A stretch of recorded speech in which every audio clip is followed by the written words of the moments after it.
Sonic Omens is a fan game released in 2020 but completed in 2022 and was notoriously mocked and ridiculed to the point that people thought that it was made out of spite. There's a rabbit hole of information behind its development / controversies as deep as the Cola Super D borehole I could also delve into, but there are videos out there that do a much better job explaining that mess than I can, so I'll link those up top if you want to know the messy development history as well as the controversies behind this game. As for this video, I'm going to give a short story synopsis and then get into my thoughts on the game. Sonic Omens is set in between Unleashed and Colors to try and explain why the Chaos Emerald stopped showing up in later games as an important item, but it's also a follow-up to Sonic X, the anime, since not only are several elements and characters brought up in this game, including Chris Thorndike, but the main antagonist is part of the Metarex. So it's up to Sonic and Tails to defeat this new threat and get back the Chaos Emeralds, which end up getting destroyed by the end. Good job, guys!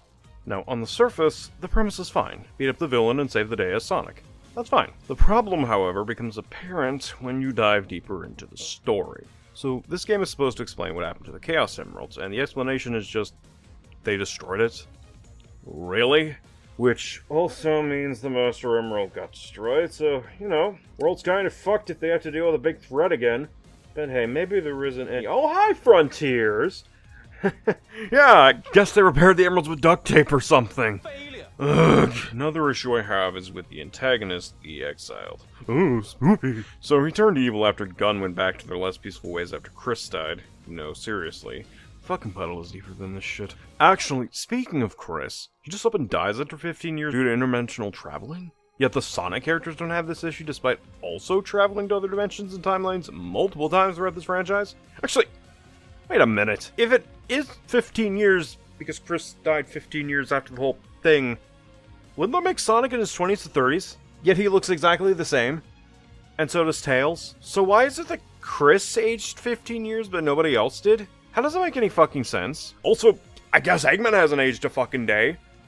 Either that or they couldn't be bothered to make him look older. Why did you age him up 15 years when no one else looks like they've been aged up 15 years? I'm pretty sure aging doesn't affect only one fucking species, guys. Like, fuck. Also, why does adult Chris look like just a bootleg fucking Sora here? Sonic X literally made an adult Chris for you to utilize. So what the fuck? Oh, hey. Could be worse. This game could have had a boss fight against a character that's important to someone's backstory. Oh, hi, Maria. Bye, Maria. Also, love how we get the villain's backstory at the end of the game and see Lay's dying. I fucking hate it here. I don't care. You don't care. The folks at home don't care. Nobody cares. It's true. No one cares. That being said, I do appreciate the attempt to bring Sonic X into the main game continuity, as well as the cute Easter eggs to earlier adventures in the series. Now, it's not executed that well, nor does it make a huge improvement with these Easter eggs, but it's a neat touch. So, okay, the story sucks more than the egg vacuum, but that's only one part of the game.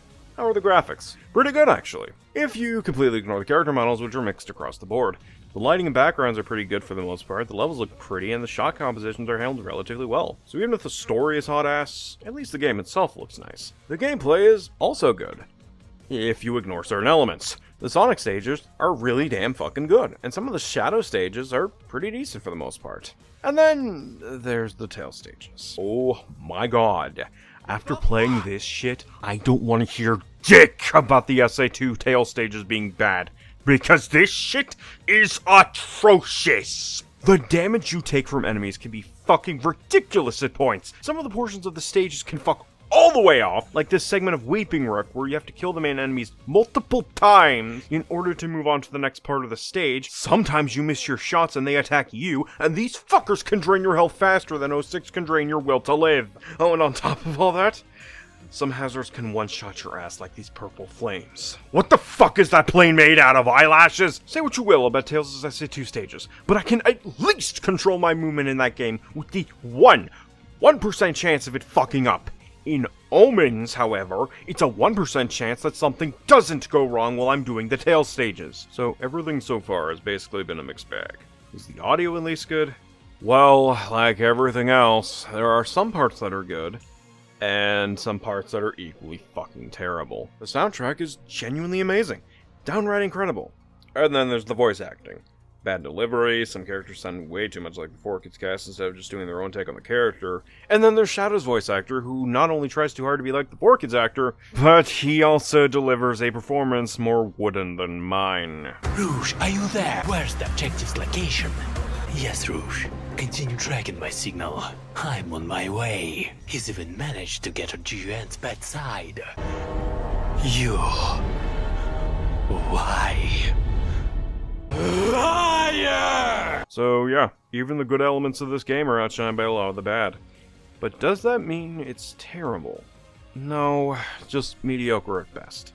Look, I can skip the story, I can hunker through these awful fucking tail stages, and enjoy some good Sonic levels here as well as a great soundtrack, so there are ways for me to enjoy this game with those asterisks / implementations in place.